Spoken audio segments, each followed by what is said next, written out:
Selamat malam. Hari ini saya ingin membicarakan mengenai dialog agama dalam bingkai negara Pancasila, secara khusus dengan landasan ketuhanan yang Maha Esa. Dialog agama dalam bingkai negara Pancasila tentunya dengan landasan sila ketuhanan yang Maha Esa dan tidak bisa dipisahkan dengan sila-sila lainnya, yaitu sila kemanusiaan yang adil dan beradab, persatuan, dan juga persoalan musyawarah, ya, kerakyatan yang dipimpin oleh hikmah dalam kebijaksanaan, pemusyawaratan perwakilan, dan keadilan sosial bagi seluruh rakyat Indonesia. Itu menegaskan bahwa dialog agama yang didasarkan sebuah keyakinan Pancasila mengakui agama-agama pada posisi yang terhormat. Maka secara bersamaan juga Pancasila mengakui orang-orang yang beragama itu atau umat beragama itu atau manusia Indonesia yang beragama, berketuhanan itu adalah manusia yang bermartabat, manusia yang merupakan ciptaan Tuhan, manusia yang harusnya hidup dalam pergaulan dengan sama saling menghormati, dan manusia disatukan di dalam kesatuan, yaitu diciptakan oleh Sang Pencipta dan sama-sama mulianya itu wajiblah hidup dalam persatuan. Dan itulah nilai-nilai yang ada dalam sanubarinya masyarakat Indonesia yang kemudian diangkat oleh para founding fathers menjadi nilai-nilai di dalam Pancasila. Kemudian juga, meskipun demokrasi itu adalah warisan Barat, mungkin dikatakan demikian, tetapi sebenarnya di Indonesia sendiri musyawarah merupakan sesuatu yang biasa terjadi. Dan dalam musyawarah mufakat itu tidak ada yang dikalahkan dan tidak ada yang mengalahkan. Maka ketika kita bicara pemilihan umum, maka sebenarnya meskipun dengan kampanye, dengan pemilihan suara, itu tidak ada yang dikalahkan dan tidak ada yang mengalahkan kalau berlandaskan kepada musyawarah mufakat.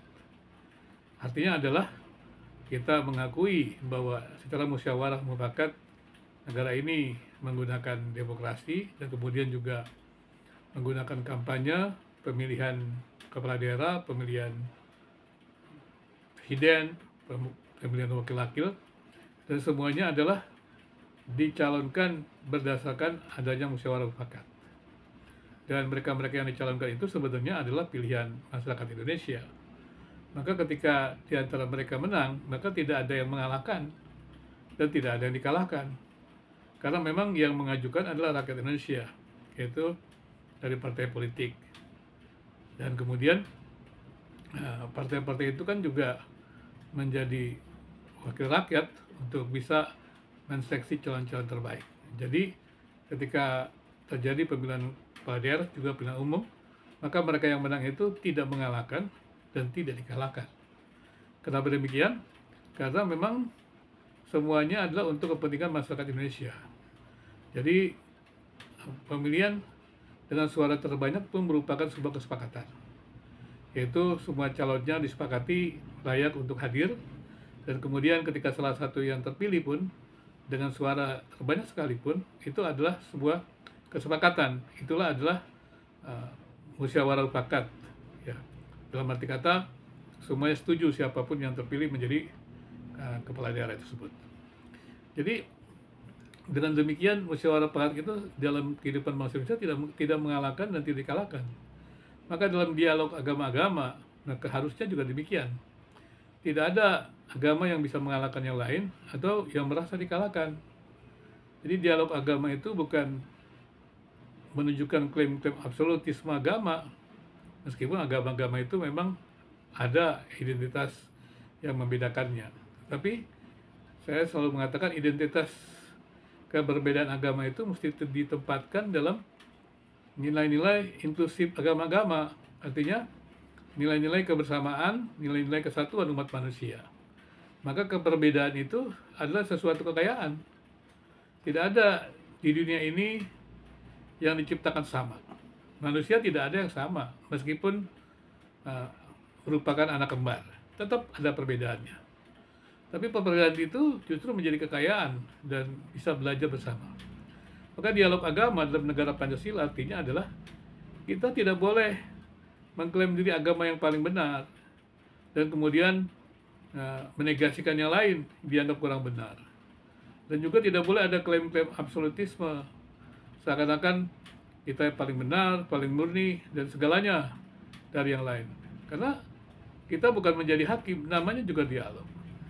Dan tadi saya katakan bahwa dalam bingkai negara Pancasila, dalam Pancasila diakui bahwa semua masyarakat Indonesia beragama, berketuhanan, adanya keyakinan yang ilahi. Maka berarti bisa dikatakan bahwa semua manusia Indonesia itu adalah percaya akan adanya satu Tuhan itu, atau Tuhan yang mencipta, yang diyakini dalam berbagai bentuk itu. Tapi secara bersamaan juga Pancasila memberikan kehormatan kepada keragaman agama, karena interpretasi manusia tentang pencipta itu beragam. Saya selalu mengatakan bahwa sang pencipta itu bisa menyatakan dirinya dengan berbagai cara. Dalam agama-agama wahyu dikatakan sang pencipta itu menyatakan dirinya dengan wahyu, sehingga kemudian melalui nabi-nabi, melalui rasul, maka menyatakan dirinya, atau Allah yang transenden itu, yang tak terjangkau dengan panca indera itu, menjelaskan dirinya dalam bentuk wahyu-wahyu. Tapi ketika wahyu-wahyu itu pun dinyatakan, tokoh-tokoh agama atau orang-orang yang mendapatkan wahyu itu kan mengkonstruksi pengetahuan tersebut. Maka itulah terjadi keragaman-keragaman. Karena pengetahuan itu tetap dikonstruksi oleh individu, tidak bisa ditransfer. Meskipun tetap ada kesamaan, pesannya mesti bisa disampaikan sama, tapi bukan transfer. Itulah sebabnya pemahaman agama itu, pemahaman tentang yang Maha Kuasa itu akan terus bertumbuh, tidak pernah selesai bertumbuh, karena dia adalah terus berkembang. Makin banyak kuantitas pengetahuan yang didapat dari berbagai cara, makin baiklah kualitasnya. Maka ketika agama-agama itu membuka diri kepada berbagai agama untuk boleh belajar, sebenarnya bukan hanya pengenalan akan agama-agama lain yang makin jelas, makin bertambah, tapi pengenalan akan diri agama itu sendiri, pengenalan diri sendiri. Jika kita bergaul dengan orang lain, kita bukan hanya kenal orang lain, tapi kita akan makin kenal diri kita. Nah, itulah yang disebut dialog. Artinya kita saling belajar dan saling memperkaya. Nah, dialog agama dalam bingkai negara Pancasila, dia tidak mengalahkan dan dia tidak dikalahkan. Dan kemudian dengan semangat itulah dialog muncul kerjasama. Kerjasama untuk apa? Yaitu menyatakan keadilan, memperjuangkan keadilan. Karena tidak mungkin ada damai dalam kehidupan yang tidak adil. Tidak mungkin ada kasih dalam kehidupan yang tidak adil. Jadi keadilan itu harusnya menjadi inti perjuangan yang kemudian menghasilkan kedamaian, kesejahteraan. Kalau tidak ada keadilan, tidak ada kesejahteraan. Kalau yang kaya terus tidak peduli dengan yang miskin, padahal berada pada bumi yang sama, ya tidak ada keadilan. Kalau perjuangan dalam mencari kebutuhan hidup yang kaya disamakan dengan yang miskin, ya sudah pasti yang miskin itu akan terus mengalami kekurangan. Dan ini mesti ada keadilan. Fairness itu bukan berarti kita memperlakukan sama yang berbeda, bukan. Tapi yang berbeda harus diperlakukan berbeda. Nah, di sini kan bijaksana yang sangat tinggi yang diperlukan. Itulah sebabnya ketika merumuskan kebijakan-kebijakan publik, di sini semua elemen bangsa, semua pangku kepentingan mesti dilibatkan. Dan kemudian target dari kebijakan itu juga mesti dipahami. Sehingga dengan demikian implementasi kebijakan dapat terlaksana dengan baik. Kebijakan yang unggul tentunya akan menghadirkan kehidupan damai, kehidupan sejahtera.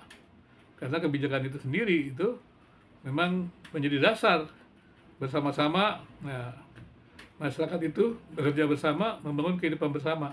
Nah, tentunya akan menghasilkan kehidupan bersama yang lebih baik. Sekali lagi, jadi menurut saya, dialog agama dalam bingkai negara Pancasila dengan dasar ketuhanan yang Maha Esa itu haruslah saling menghormati dan didasarkan oleh semangat persatuan sesama manusia, dan juga tidak saling mengalahkan dan tidak ada yang dikalahkan. Kemudian bersama-sama bekerja sama untuk kesejahteraan bersama dalam semangat untuk memperjuangkan keadilan bersama. Karena saya setuju bahwa perjuangan keadilan itu merupakan sebuah hal yang akan menghasilkan perdamaian. Maka dikatakan oleh Paus yang beberapa waktu yang lalu, yang semboyan yang terkenal, kedamaian atau perdamaian adalah mahakarya dari perjuangan keadilan. Kiranya agama-agama di Indonesia bisa mengadakan dialog, saling belajar, dan kemudian terus memberikan kontribusinya bagi pembangunan bangsa, perjuangan masyarakat Indonesia mencapai cita-cita kemerdekaan, yaitu rakyat adil dan makmur.